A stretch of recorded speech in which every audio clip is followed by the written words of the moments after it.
जय हिंद एवरीवन।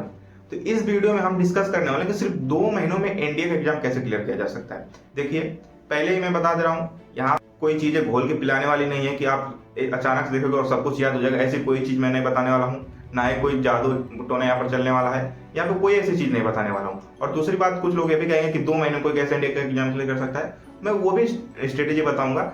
इसके लिए मैंने 5 स्ट्रेटेजी यूज की है जो मैंने खुद पर्सनली यूज किया है, और मैंने एनडीए एग्जाम को 4 बार क्लियर किया है इसी 5 स्ट्रेटेजी को यूज करके। 2 महीने में आप एग्जाम क्लियर कर सकते हो। उससे पहले वीडियो स्टार्ट करें उससे पहले मैं आपको छोटी सी स्टोरी बताता हूँ। देखिए, मेरी एनडीए फर्स्ट 2023 का एग्जाम खत्म हुआ था। उसके बाद जुलाई में मेरी एसएसबी इंटरव्यू था और मैं पूरा टाइम मेरा एसएसबी इंटरव्यू में चला गया।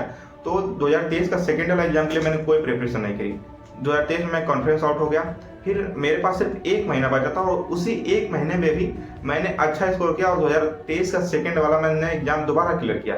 ये सब कुछ मैं कैसे किया था, इन सब के पीछे का जो स्ट्रेटेजी है, मैंने वही स्ट्रेटेजी मैं आपके साथ शेयर करने वाला हूँ। तो वीडियो के एंड तक देखना। एंट्रेंस में अगर आप भी ये स्ट्रेटेजी फॉलो करते हो तो सिर्फ 2 महीनों में आप ये एग्जाम को क्लियर कर सकते हो, एनडीए जैसे एग्जाम को। मैं रिटन एग्जाम की बात कर रहा हूँ, ना कि एसएसबी की। एसएसबी तो किसी को नहीं पता कि कैसे क्लियर की जाती है। उसके लिए तो आपकी पर्सनालिटी डेवलपमेंट होना बहुत जरूरी है, आपकी रीजनिंग अच्छी होनी चाहिए, आपका माइंडसेट अच्छा होना चाहिए, पॉजिटिव होना चाहिए, आपकी फिजिकल हेल्थ अच्छी होना चाहिए। ऐसी कई सारी चीजें हैं जो एसएसबी के लिए जरूरत है, लेकिन हम यहाँ पे सिर्फ रिटन की बात करने वाले हैं। तो वीडियो के एंड तक देखना। एंड चलिए वीडियो को स्टार्ट करते हैं। वीडियो का पहला पॉइंट जो है, कंप्लीट योर बेसिक।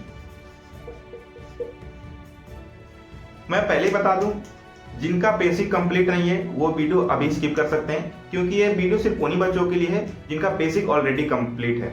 तो अगर आप सोच रहे हैं कि 2 महीने में कुछ भी नहीं पढ़ा और 2 महीने में पढ़ के एग्जाम लेंगे, तो ये वीडियो आपके लिए नहीं है। आप वीडियो अभी स्किप कर सकते हैं, कोई दिक्कत वाली बात नहीं है। ये देखिए, बेसिक क्या होता है मैं उससे पहले आपको समझा दूं। क्लास 11 एंड 12 बुक्स का मतलब आपके सिलेबस में जो आने वाला है मैं उसकी बात कर रहा हूँ। सबसे पहले मैथ्स, जो कि मोस्ट इंपॉर्टेंट है, क्योंकि मैथ का तो एग्जाम ही अलग से होता है। और दूसरे लेवल पे आप समझ लीजिए साइंस तो 9th-10th की मांगता है। साइंस जो है 9th-10th क्लास की मांगता है। तो इसके लिए आपका बेसिक मजबूत होना चाहिए। फिर उसके बाद आप एडवांस अगर प्रैक्टिस करना चाहें तो 2 महीने में आप अच्छे से एग्जाम को क्लियर कर सकते हैं। अगर आपका बेसिक मजबूत नहीं है तो आप एनडीए एग्जाम को 2 महीने में किसी भी हालत में क्लियर नहीं कर सकते। आप किसी भी अच्छे टीचर से पढ़ लीजिए, या फिर कोई भी अच्छा एजुकेटर जो मेंटर जो होगा वो ये भी सेम बात बताएगा। आप किससे पता कर लीजिए। अगर आपका बेसिक कंप्लीट नहीं है तो 2 महीने क्या 3 महीने 4 महीने आप एग्जाम क्लियर नहीं कर सकते। इसके लिए आपका बेसिक मजबूत होना चाहिए। जिसको प्लस माइनस पता ही नहीं, उसको मैं क्या लॉगरिथम और ट्रिग्नोमेट्री प्रोबेबिलिटी समझाऊंगा।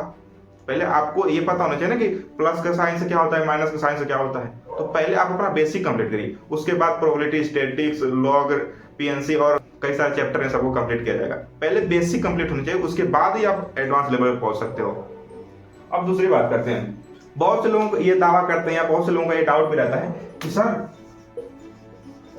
शॉर्ट ट्रिक से एग्जाम क्लियर हो जाएगा। बहुत अच्छी बात है, शॉर्ट ट्रिक से एग्जाम क्लियर होता है, लेकिन उसके लिए आपका कॉन्सेप्चुअल नॉलेज होना बहुत जरूरी है।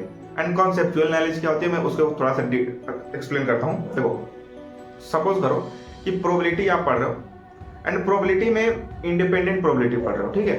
अब आपको इंडिपेंडेंट प्रोबेबिलिटी पता ही नहीं होगी तो कहाँ से उसमें आप ट्रिक लगा दोगे। उसका कॉन्सेप्ट पता होगा तभी तो ट्रिक लगाओगे। आपको ये पता ही नहीं है कि इवेंट क्या होता है, ट्रायल क्या होता है, या फिर डाइस क्या होती है, कुछ पता ही नहीं रहेगा तो उसमें ट्रिक कहाँ लगा दोगे। ट्रिक तो तभी लगी ना जब आपको उसके बारे में कॉन्सेप्ट पता होगा। इसीलिए ट्रिक हर जगह नहीं लगती है। ट्रिक तभी लगती है या फिर तभी समझ में आती है जब आपको उसका बेसिक कॉन्सेप्ट पता हो। इसलिए मैं कह रहा हूँ पहले बेसिक कंप्लीट करो। एंड सेकेंड पॉइंट की बात करता हूँ, 2 महीने में एग्जाम क्लियर करना है, उसके लिए क्या करना पड़ेगा। सेकेंड पॉइंट है मिनिमम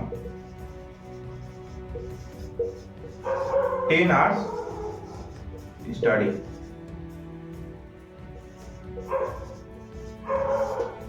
देखो, 2 महीने में एग्जाम क्लियर करना भाई तो 10 घंटे तो पढ़ना ही पड़ेगा।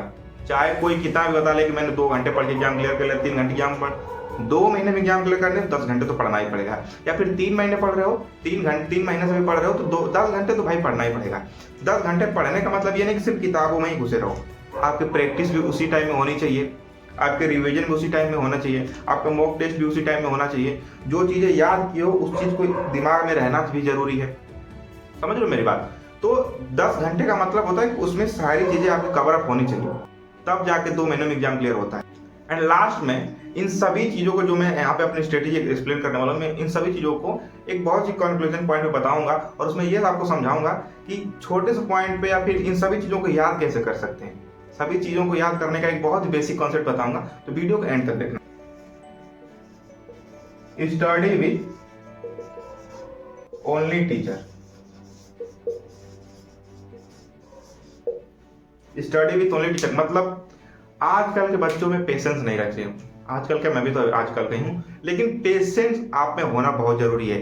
अभी इस टीचर से पढ़ रहे हो, किसी ने बताया कि नहीं वो टीचर बढ़िया पढ़ाते हैं, तो फिर वहां पहुंच गए, ऐसे नहीं पढ़ पाओगे। तुम कितना भी पढ़ लो तुम्हारा कुछ नहीं होने वाला है। पढ़ना है तो एक ही टीचर से कंसिस्टेंसी के साथ पढ़ो, बिल्कुल उन्हीं पे फोकस करो, वो जो बता रहे हैं उस पर ध्यान दो। 10 जगह पढ़ोगे तो 10 जगह से जाओगे, कहीं से कुछ नहीं हो पाओगे और फेल हो जाओगे, फिर कहोगे कि मैंने तो हर जगह से पढ़ी थी। हर जगह से नहीं पढ़ना है, एक ही टीचर से पढ़ना है, कंसिस्टेंट होके और अच्छे से पढ़ना है। टाइम पास मत करो बिल्कुल भी। 10 जगह पढ़ोगे तो तुम्हारा टाइम ही खराब होता है। सपोज करो कि मैंने ट्रिग्नोमेट्री में कुछ और ट्रिक बताई, किसी और ने सेम क्वेश्चन का ट्रिक कुछ और बता दिया, अब दिमाग उलझा रहेगा कि कौन सी ट्रिक बढ़िया थी या कौन सी खराब थी। इसीलिए मैं कह रहा हूँ कि एक जगह कंसिस्टेंट होकर पढ़ोगे तो बहुत अच्छा रिजल्ट आएगा। तो 10 जगह दौड़ने की जरूरत नहीं, सिर्फ एक जगह कंसिस्टेंट होकर पढ़ो। थर्ड कंक्लूजन पे आते हैं, रिवीजन एंड एनालिसिस।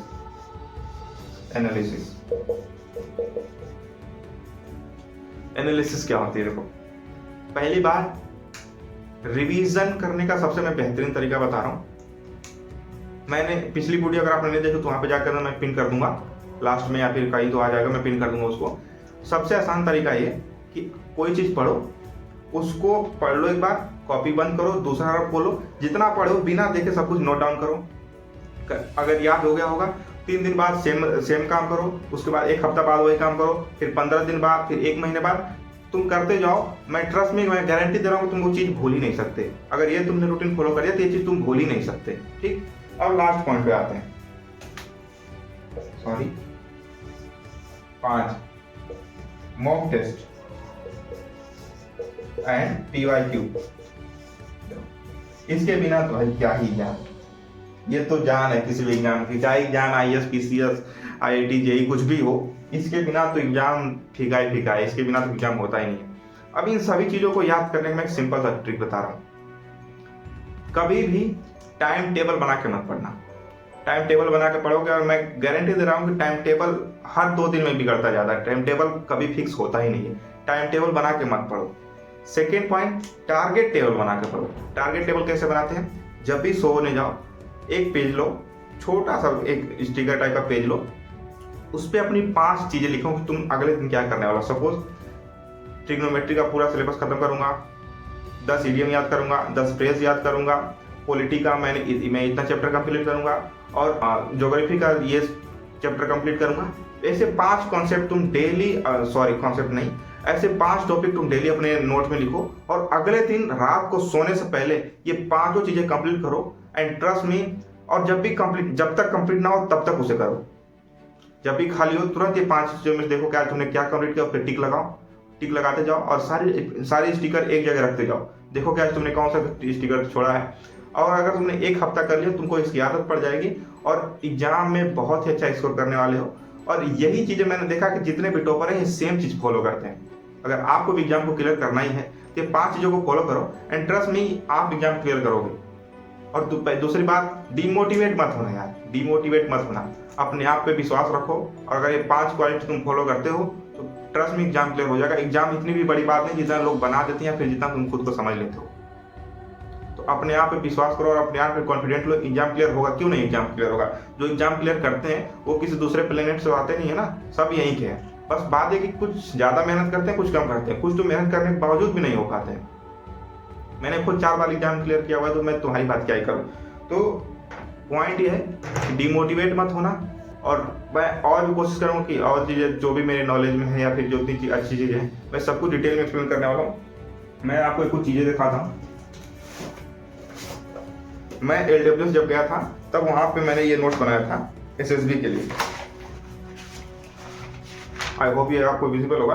एसएसबी के लिए मैंने कुछ नोट्स बनाए थे और अपनी सब कुछ मैं बहुत सारी स्ट्रेटेजी मैं आपके साथ शेयर करने वाला हूँ। तो चैनल को सब्सक्राइब कर लें। मिलते हैं नेक्स्ट वीडियो में, तब तक के लिए जय हिंद। और जाने से पहले दोस्तों में शेयर कर दो यार, 1K कंप्लीट करवा दो ताकि हम भी सेलिब्रेट कर सकें। वीडियो को देख के छोड़ देते हो, थोड़ा शेयर करो और सब्सक्राइब करवा दो।